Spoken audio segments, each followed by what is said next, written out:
Now, this guy right here, he is 1000% spot on.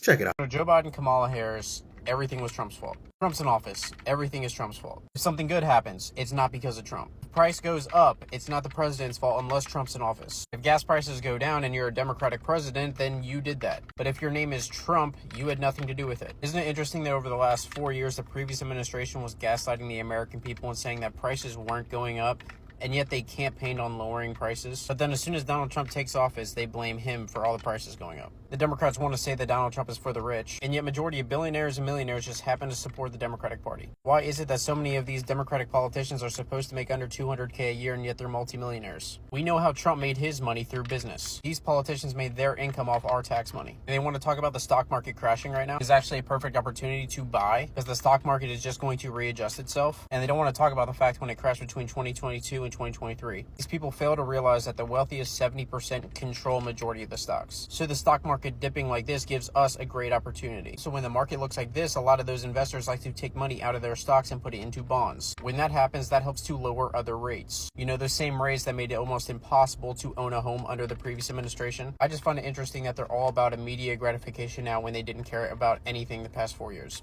Have a good one.